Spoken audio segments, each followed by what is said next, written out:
Tyger, Tyger, burning bright in the forest of the night. What immortal hand or eye dare frame thy fearful symmetry? And what distant deep or skies burn the fire of thy eyes? Or what wings did ye dare aspire? What the hand that sees the fire? What the shoulder, what the art could twist the sinews of thy heart? And when thy heart began to beat, what dread hand, what dread feet?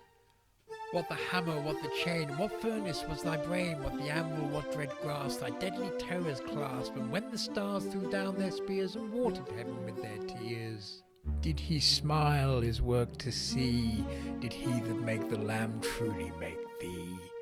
Tyger, Tyger, burning bright in the forest of the night. What immortal hand or eye dare frame thy fearful symmetry?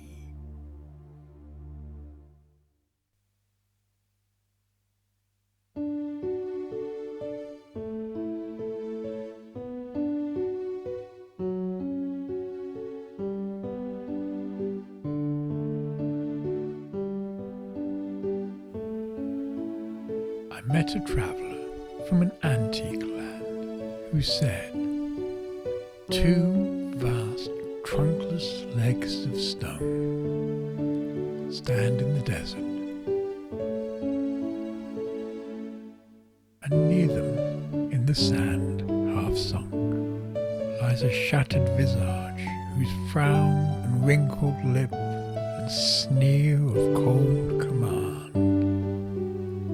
tell that its sculptural well those passions red which yet survive stamped on those lifeless things. The hand that mocked, the heart that fed. And on the pedestal these words appear: My name is Ozymandias, King of Kings. Look upon my works, ye mighty in despair.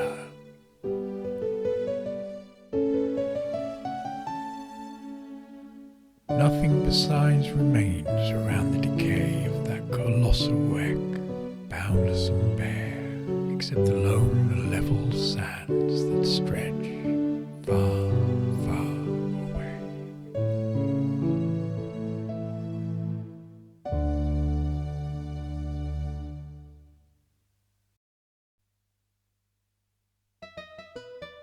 I rise at 11.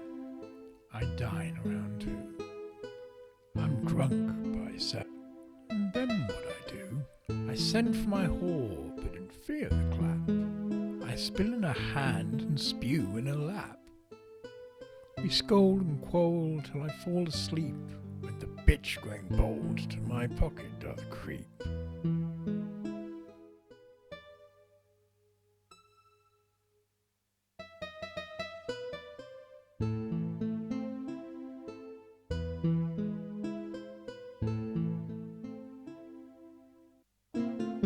Then slyly she leaves me, taking revenge in your front, leaving me bereft of money and cunt. And if by chance I should awake, hot-headed and drunk, what a coil I make for the loss of my punk. I storm and roar and fall in a rage, and missing my whore, I bugger my page. Then cropsicle morning I rail at my men, and lie in bed yawning till around 11.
do not go gentle into that good night. They rage, rage, rage against the dying of the light.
In Xanadu did Kubla Khan a stately pleasure-dome decree, where Elf the sacred river ran in caverns measureless to man down to a sunless sea. So twice 5 miles of fertile ground with walls and turrets are girdled round, and here guns bright with sinuous rills where blossom incense-bearing tree. Here were forests as ancient as the hills, enfolding sunny spots of greenery.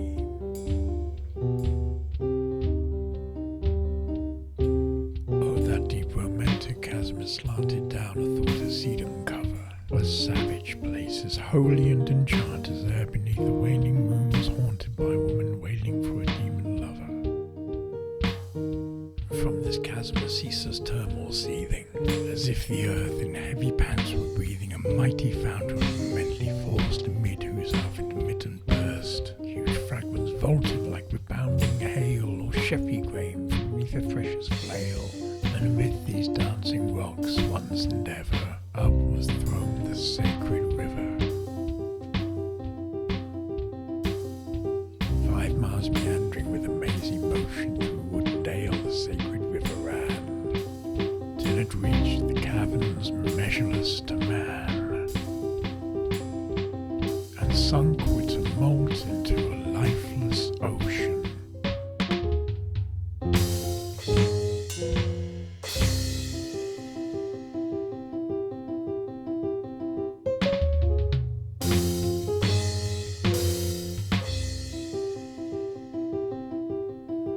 And Kubla heard from afar ancestral voices prophesizing war.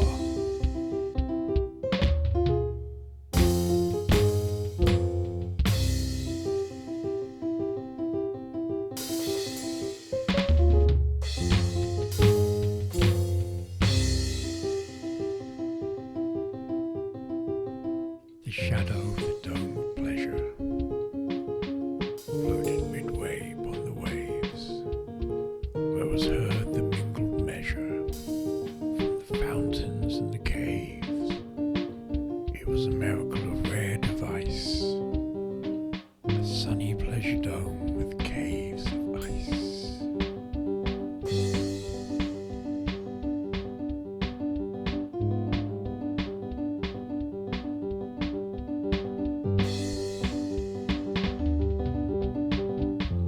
Damsel with a dolce in a vision once I saw. She was obsidian made and a dolce blade she sang from out to bore. If I could recreate within me her symphony and song, such deep delight would win me that with music loud and long I would build that dome in the air.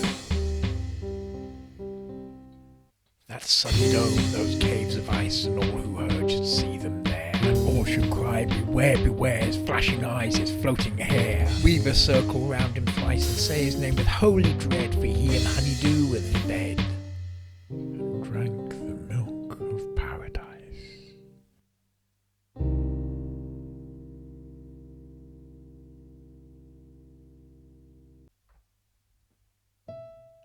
and cream of Nineveh, from distant Ophir, rowing home to haven in sunny Palestine, with a cargo of ivory, apes and peacocks, sandalwood and cedar wood, and sweet white wine. Stately Spanish galleon, coming from the Azores, dipping through the tropics by the palm green shores, with a cargo of diamonds, emeralds and mazurs, topazes and cinnamon, and gold moidores. Dirty British coaster with a sulky smokestack butting through the channel in his mad March days, with a cargo of time coal, railroad lead, firewood and iron cheap tube trays. A baby sardine saw her first submarine. She was scared and stared through a peephole. There, there, said the mum, clearly not overcome. 'Tis only tin full of people. She walks in beauty, like the night of cloudless climes and starry skies. And all that's best of dark and bright meet in her aspect and in her eyes, thus mellow to that tender light that heaven and gaudy day denies.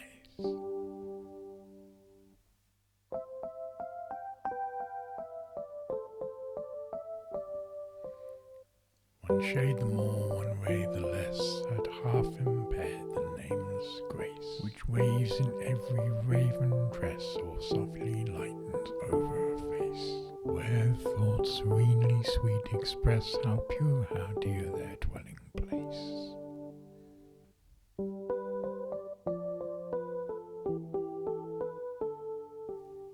And on that cheek and on that brow, so soft, so calm, yet eloquent, the smiles that win, the tints that glow, the tales of days in goodness spent, a mind at peace with all below, a heart whose love is innocent.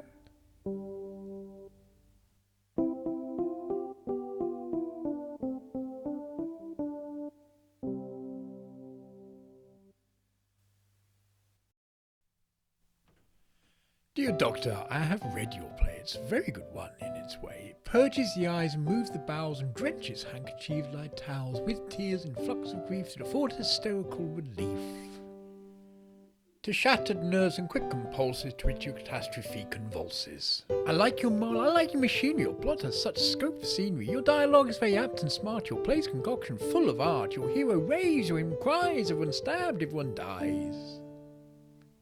In short, your tragedy would be the very thing to hear and see. As for publication, if I decline on this occasion, it is not that I am not sensible to merits themselves ostensible, but, and I grieve to say, plays are drugs, mere drugs, sir, these days.